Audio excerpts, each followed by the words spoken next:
تو جب ان چاروں ائمہ کی آراء رسول اللہ صلی اللہ علیہ وسلم کے عمل کے متواتر عمل کے مخالف آ گئی تو ہم ان کی آراء کو نہیں مانیں گے، ہم کس کو مانیں گے؟ رسول اللہ صلی اللہ علیہ وسلم کے عمل کو۔ تو جب اللہ کے نبی نے رات کی نماز ساری زندگی 11 رکعتوں سے زیادہ نہیں پڑھی تو ہم 11 رکعتوں سے زیادہ پڑھنے کے مجاز ہیں، اجازت ہے، ہمیں گنجائش نکل سکتی ہے۔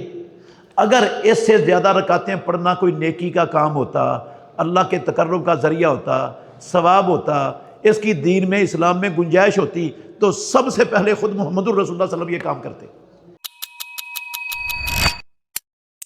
مفتی عبد الرحمن عابد حافظہ اللہ۔ آج کل ہم رات کو قیام کرتے ہیں، رات کو قیام کرتے ہیں۔ ائمہ اربعہ کا موقف یہاں بھی رسول اللہ صلی اللہ علیہ وسلم کی حدیث سے ٹکراتا ہے۔ چاروں اماموں کا موقف حدیث کے خلاف ہے، چاروں ائمہ کا موقف حدیث کے خلاف ہے۔ امام مالک وہ کہتے ہیں کوئی بندہ 40 رکعتیں پڑھے، کوئی 50 رکعتیں پڑھے، کوئی 60 رکعتیں پڑھے، رات کو کیا ہے؟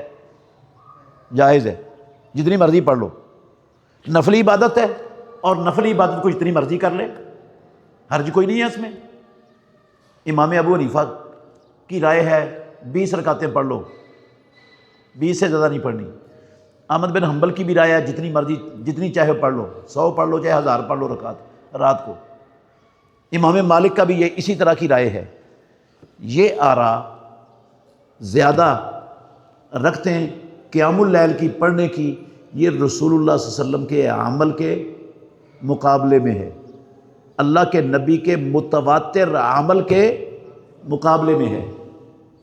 تو جب ان چاروں ائمہ کی آراء رسول اللہ صلی اللہ علیہ وسلم کے عمل کے متواتر عمل کے مخالف آ گئی تو ہم ان کی آراء کو نہیں مانیں گے، ہم کس کو مانیں گے؟ رسول اللہ صلی اللہ علیہ وسلم کے عمل کو، آپ کی حدیث کو، اس کو ترجیح دیں گے۔ ان ائمہ نے بھی یہی ہمیں تربیت دی ہے، وہ بھی یہی تربیت دے کر گئے، یہی منہج چھوڑ کے گئے۔ اب مقلدین نے وہ منہج چھوڑ دیا جو انہوں نے دیا ہے، انہوں نے ان کو حرف آخر بنا لیا۔ قرآن اگر خلاف آتا ہے اس کی تعویل کر دیتے ہیں، اس کو منسوخ قرار دینے کے عقیدے بنا لیتے ہیں۔ اگر حدیث خلاف آ جائے اس کو منسوخ یا تعویل کرنے کے عقیدے بنا لیے، لیکن ان کے اقوال کو ہر صورت ثابت کرنے کی جستجو کی۔ ہم کہتے ہیں دین یہ نہیں ہے، دین یہ نہیں، دین یہ ہے وہی قرآن اور حدیث کی شکل میں قیامت تک کے لیے موجود اور محفوظ اور مکمل دین ہے۔ اس کے ہوتے ہوئے جب نبیوں کی بات نہیں چلتی تو ائمہ اربعہ کی بھی حدیث کے خلاف آنے والی بات چل نہیں سکتی، چھوڑ دو اس کو، چھوڑ دو۔ اللہ اکبر۔ اللہ کے نبی کا عمل کیا ہے؟ ہماری ماں عائشہ صدیقہ رضی اللہ عنہا بیان کرتی ہیں کہ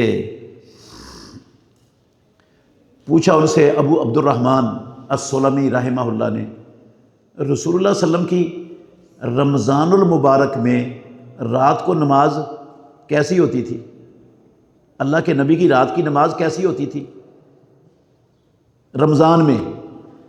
ہماری ماں کہتی ہیں ما کانا یزید فی رمضان ولا فی غیرہ علی 11 رکعۃ۔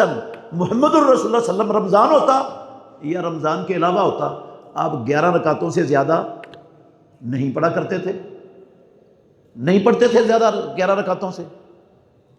ساری زندگی محمد الرسول اللہ صلی اللہ علیہ وسلم نے 11 رکعتوں سے زیادہ رات کی نماز نہیں پڑھی۔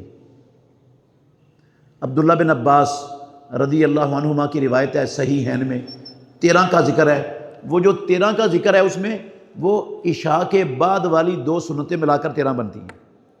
رات کی نماز کتنی ہیں؟ 11 ہی ہیں، دونوں حدیثوں میں کوئی تعارض نہیں ہے۔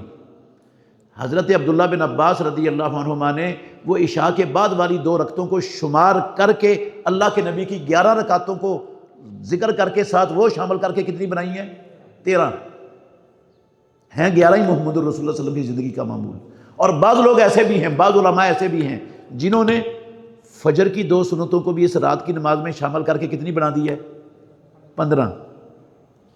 اصل جو نبی مکرم صلی اللہ علیہ وسلم کی رات کی نماز ہے وہ 11 سے زیادہ ما کان یزید فی رمضان اصح الکتب بعد کتاب اللہ۔ صحیح بخاری میں امام الانبیاء محمد الرسول اللہ صلی اللہ علیہ وسلم کا یہ عمل ہماری ماں عائشہ صدیقہ رضی اللہ عنہا کے الفاظ میں موجود ہے، ما کان یزید فی رمضان ولا فی غیرہ، آپ رمضان یا رمضان کے علاوہ زیادہ کرتے ہی نہیں تھے 11 رکعتوں سے۔ تو جب اللہ کے نبی نے رات کی نماز ساری زندگی 11 رکعتوں سے زیادہ نہیں پڑھی، تو ہم 11 رکعتوں سے زیادہ پڑھنے کے مجاز ہیں، اجازت ہے، ہمیں گنجائش نکل سکتی ہے۔ اگر اس سے زیادہ رکعتیں پڑھنا کوئی نیکی کا کام ہوتا، اللہ کے تقرب کا ذریعہ ہوتا، ثواب ہوتا، اس کی دین میں اسلام میں گنجائش ہوتی، تو سب سے پہلے خود محمد الرسول اللہ صلی اللہ علیہ وسلم یہ کام کرتے۔ تو اللہ کے نبی نے تو نہیں کیا، اور پیارے پیغمبر کے بعد دیانتداری سے کہتا ہوں، کسی ایک صحابی سے بھی 11 رکعتوں سے زیادہ باقاعدہ پڑھنا صحیح سند کے ساتھ ثابت نہیں، کسی ایک صحابی سے بھی ثابت نہیں، صحیح سند سے موجود نہیں۔ کسی ایک صحابی نے رات کی نماز کو 11 رکعتوں سے کیا کیا ہو، زیادہ پڑھنے کو معمول بنایا ہو، یا پڑھنے کی عادت ہو، یا انہوں نے جواز کا فتویٰ دیا ہو، صحیح سند سے موجود نہیں ہے۔ تو رسول اللہ صلی اللہ علیہ وسلم سب سے زیادہ نیکی پر حریص تھے، آپ کے بعد صحابہ سب سے زیادہ نیکی پر ہم سے بھی زیادہ حریص تھے، تو انہوں نے کیوں نہیں یہ رستہ اختیار کیا؟ رسول اللہ صلی اللہ علیہ وسلم نے اسی قیام اللیل کو لمبا ضرور کر دیا ہے، کبھی آدھی رات تک لے گئے، کبھی 1/3 رات تک لے گئے، اور تیسری رات کہاں تک لے گئے؟ سحری تک۔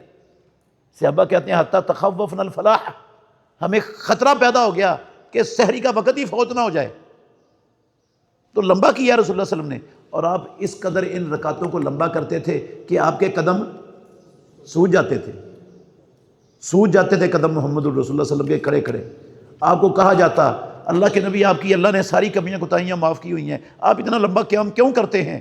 تو آپ کہتے میں اللہ کا شکر گزار بندہ نہ بن جاؤں؟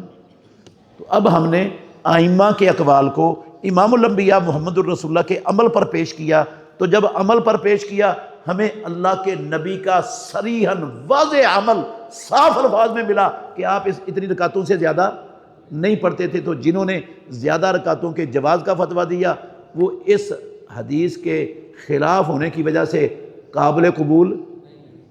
ہم درجات کی بلندی کی دعا کرتے ہیں علماء کی، ان فقہا کی، لیکن ان کی بات نہیں مانتے۔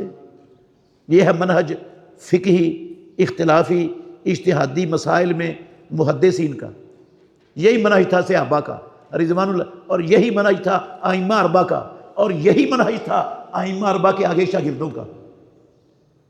یہ 4 صدی ہجری کے آخر سے پہلے جب تقلید کا آغاز ہوا، اس وقت تک ساری مسلمان امت کا یہی منہج تھا۔